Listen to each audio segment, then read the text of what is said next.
Saint Bernard. Petit sermon. 16e sermon. Il y a 3 sortes de biens. Il faut veiller sur nos pensées. 1. Il faudrait apporter, mes frères, une application plus grande et une vigilance plus attentive à nos pensées, oui à nos pensées puisque ce sont elles qui alimentent constamment nos saintes méditations. Jour et nuit, nous lisons ou nous chantons des paroles tirées des prophéties et des évangiles, ou empruntées aux apôtres, qui renferment, soit la menace des peines de l'enfer, soit la promesse de la gloire du ciel. D'où nous viennent donc toutes ces pensées vaines, misérables, obscènes même qui, tantôt par l'impureté et l'arrogance, tantôt par l'orgueil et l'ambition, et par 1000 autres passions, nous tourmentent tellement que c'est à peine si nous respirons quelquefois dans la sérénité de saintes pensées. Malheur à nous, à cause de la torpeur et la tiédeur de nos cœurs. Malheur à nous qui nous laissons aller à ces vanités, au lieu de nous élancer d'un bond, à l'instant, vers les biens du Seigneur, soit mortels, soit spirituels, soit même éternels. Quant aux biens de la nature, il est certain qu'ils sont très grands mais ceux de l'esprit le sont bien davantage, quant aux biens de l'éternité, ils sont les plus grands de tous. Nous sommes réparés dans les premiers de ces biens, exercés dans les seconds, nous nous étendons, nous sommes béatifiés dans les troisièmes. Si vous ne pouvez fixer l'œil de votre méditation sur la sublimité des biens éternels, parce qu'ils sont trop loin de vous, et tout à fait hors de la portée des sens, reportez-les du moins sur les biens de la grâce qui se trouvent dans l'exercice des vertus, et vous verrez combien pure est la conscience, combien libre est le front de ceux qui demeurent et vivent dans la chasteté et dans la charité, dans la patience et dans l'humilité, enfin dans toutes les autres vertus qui rendent l'âme aimable à Dieu. Digne d'être imité, et facile à fléchir par les hommes. Si c'est encore trop élevé pour vous, et trop au-dessus de votre faiblesse, abaissez vos regards sur les biens naturels qui doivent vous être aussi familiers que vous l'êtes à vous-même. Il ne faut pourtant pas les tenir tellement pour naturels que toute pensée de la grâce en soit exclue, on ne les appelle naturels que parce qu'ils étaient comme innés, plantés dans la nature avant le péché qui a infecté, non seulement la personne, mais aussi la nature de l'homme. Depuis lors, ils ne sont plus faciles à reconnaître à cause de la blessure que nous avons reçue, mais nous n'en constatons pas moins, sinon par les affections de l'âme, du moins par 1000 autres preuves de raison, leur présence en nous et autour de nous. Aussi, comme nous sommes composés d'un corps et d'une âme, nous devons, selon le conseil de l'apôtre 1 Corinthiens 15, 45, commencer par les biens du corps, puisque ce n'est pas le spirituel, mais le corporel qui a commencé en nous. 2. Tous les biens du corps se résument dans la santé, nous ne lui devons pas autre chose, nous n'avons rien de plus à lui donner ou à chercher pour lui, il faut le restreindre à cela, et le renfermer dans ses limites, attendu que les fruits que nous pouvons attendre de lui sont nuls, et que la mort est sa fin dernière. Mais là même se trouve un piège caché, que je ne veux pas vous laisser ignorer.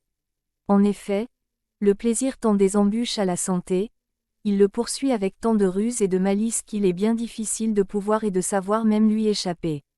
Or, si on agit en vue des plaisirs non de la santé du corps, dès lors on n'est plus dans la nature, on est sous la nature qui donne la main à la mort quand elle fait de la volupté sa maîtresse.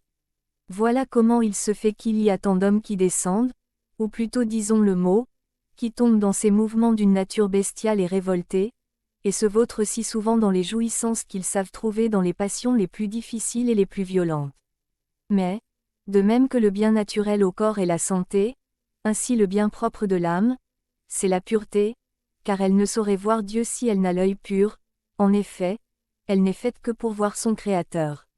Si donc, nous devons pourvoir avec sollicitude à la santé du corps, nous devons pourvoir à celle de l'âme avec une sollicitude d'autant plus grande que l'âme l'emporte davantage sur le corps.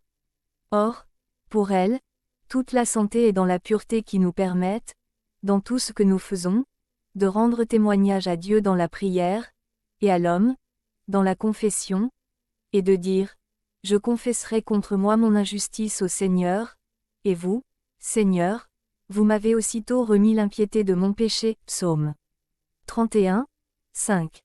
3. Mais l'homme étant fait pour vivre en société, passons de ce qui est en nous à ce qui est autour de nous, afin d'avoir, si c'est possible, et autant qu'il dépendra de nous, la paix avec tout le monde. Or, la loi naturelle de la société et que nous ne fassions point aux autres ce que nous ne voudrions pas qu'on nous fît à nous-mêmes, et que nous ayons soin de leur faire, au contraire, tout ce que nous voudrions qu'on nous fît. Ainsi, de même que nous devons à notre corps la santé, à notre âme la pureté, ainsi devons-nous la paix à notre frère. Passons maintenant aux saintes âmes qui se sont envolées de la prison de cette mortalité, vers les joies du royaume des cieux. Ce que nous leur devons, c'est bien certainement de les imiter.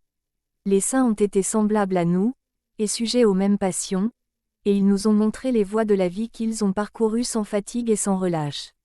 Pour ceux qui ne sont pas morts dans une aussi grande sainteté, ou qui n'avaient pas autant fait pénitence, quand ils ont quitté ce monde, nous leur devons la compassion et la prière, car ils sont de la même nature que nous, pour que notre Père, dans sa bonté, les débarrasse de toute souillure, change ses châtiments en bienfaits, et les fasse par là, rentrer dans les joies de la cité bienheureux. En effet, si les taureaux versent des larmes quand ils rencontrent un des leurs morts et rendent ainsi une sorte de devoir d'humanité à la dépouille de leur frère, que ne doit pas à son semblable, l'homme que la raison éclaire et que l'affection conduit. Ainsi donc, de même que nous devons imiter les saintes âmes, ainsi devons-nous compatir aux souffrances de celles qui le sont moins, et, d'un côté, prendre exemple sur les premières, et de l'autre, occasion de gémir sur les secondes. 4. Mais il faut nous adresser aux saints anges pour obtenir leur secours, par les secrets soupirs de notre âme, et par des larmes abondantes, afin qu'ils offrent nos prières à la suréminente majesté de Dieu, et qu'ils nous en rapportent la grâce, car ce sont des esprits qui tiennent lieu de serviteurs et de ministres, étant envoyés pour exercer leur ministère en faveur de ceux qui doivent être héritiers du salut. Hébreux 1, 14. Quant au Seigneur de toutes choses, il faut lui demander d'être bon pour nous, et qu'il daigne, puisque sa nature le porte sans cesse au pardon et à la miséricorde, ne point arrêter les yeux sur la multitude de nos iniquités, et nous traiter, au contraire, avec pitié selon toute l'étendue de sa miséricorde. Quant à nous, nous lui devons amour et sujétion en toute révérence et toute humilité. Nous lui devons l'amour, parce qu'il nous a fait et qu'il nous fait du bien, la sujétion parce qu'il est au-dessus de nous, et qu'il l'exige de nous, lui qui est terrible dans ses desseins sur les enfants des hommes. Ainsi, nous devons la santé au corps, la pureté à l'âme, la paix à nos frères, l'imitation aux saints, la compassion aux nôtres, et nous devons demander aux anges leur secours, chercher et recevoir de Dieu du coffre-fort des biens naturels, le bien de sa bonté, pour savoir que lorsque nous aurons fait ce qui est ordonné et prescrit à la nature, nous ne sommes plus que des serviteurs inutiles, puisque nous aurons fait ce que nous avions à faire. Il serait bien difficile, pour ne pas dire impossible, de trouver un seul précepte fait aux hommes qui soit au-dessus des forces et du pouvoir de la nature.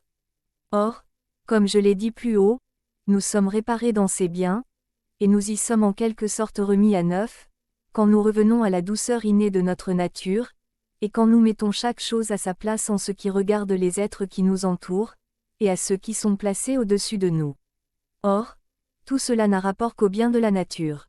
5. Quant aux biens de l'esprit, dans lesquels nous sommes exercés pour tendre vers les biens éternels, il en est de même que pour ceux de la nature. Ils en diffèrent sans doute à cause du point de vue où on les considère, mais ils se confondent cependant avec plusieurs d'entre eux, qu'il serait trop long d'énumérer. Les premiers sont naturels et les seconds surnaturels.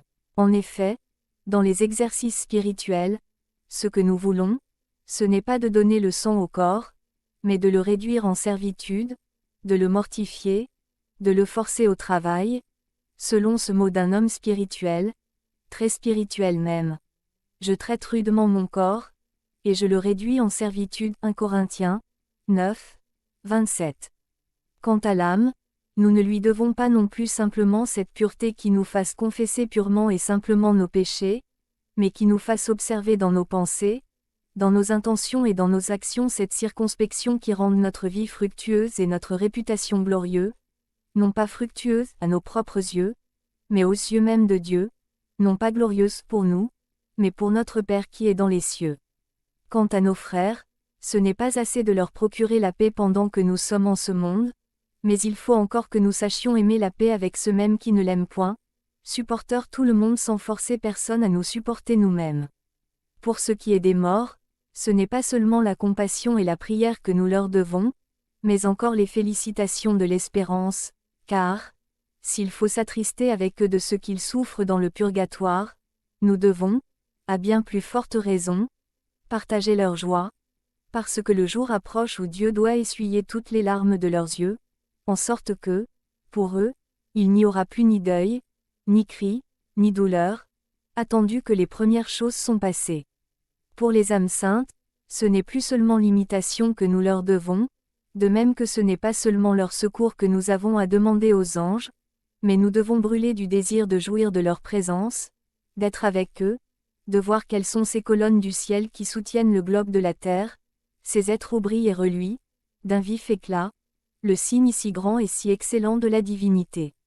En ce qui est du Seigneur, ce n'est pas seulement la bonté que nous devons rechercher, mais il faut encore que nous dirigions vers lui toutes nos affections, en ne nous aimant que pour lui, et que nous considérions quelle est cette majesté qui fait toute chose, qui contient tout, et sur laquelle les créatures raisonnables aspirent à fixer leur regard.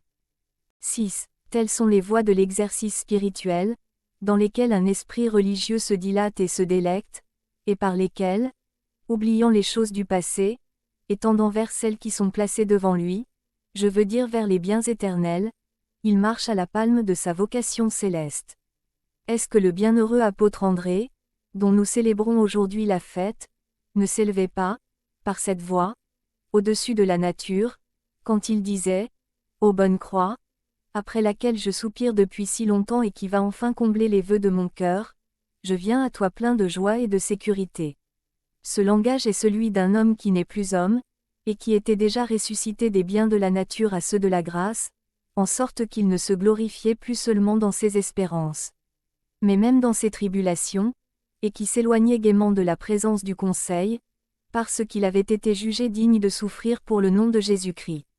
En effet, il marchait, mais non pas avec patience, mais volontiers, mais avec ardeur au tourment, comme on marche à la décoration, il allait au supplice, comme on court après les délices. 7. Quant aux biens éternels, ce sont des biens que l'œil n'a point vus, dont l'oreille n'a point entendu parler, et qui ne sortent jamais de la patrie, où on ne connaît que joie et que jubilation, où rien ne manque, où règne une abondance capable de satisfaire tous les désirs de l'homme. Quelle abondance n'y a-t-il pas? En effet, là où ce qu'on ne veut pas ne se fait pas, et ce qu'on désire arrive toujours. Le prophète disait, en s'adressant à Jérusalem, que la paix soit dans tes forteresses et l'abondance dans tes tours, PSAUMR.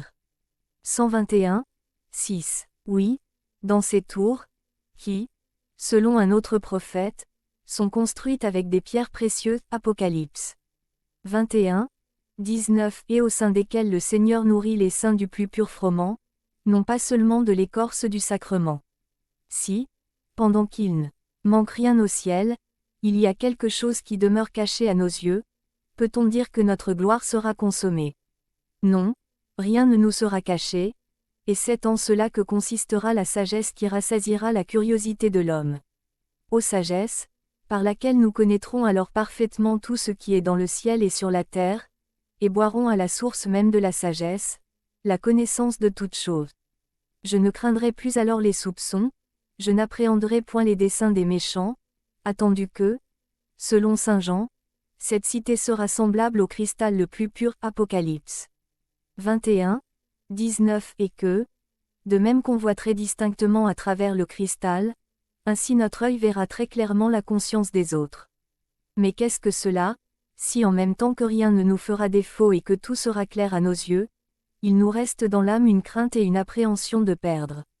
Aussi n'y a-t-il pas lieu à la crainte dans le ciel, et c'est la conséquence de la force qui rend forte la faiblesse humaine. Le prophète a dit, « Le Seigneur a fait régner la paix jusqu'aux confins de tes États, et il a fortifié les serrures de tes portes. » Psaume 47, 3, si bien qu'en même temps que nul ennemi ne peut y pénétrer, nul ami n'en peut sortir. Là où règne une souveraine abondance, une souveraine sagesse, une souveraine puissance, il me semble qu'il ne manque rien à la plénitude du bonheur, en ce qui regarde la félicité humaine. Voilà quels sont les biens de la nature, de la grâce et de la gloire, les biens de l'humanité, ceux de la vertu et ceux de l'éternité.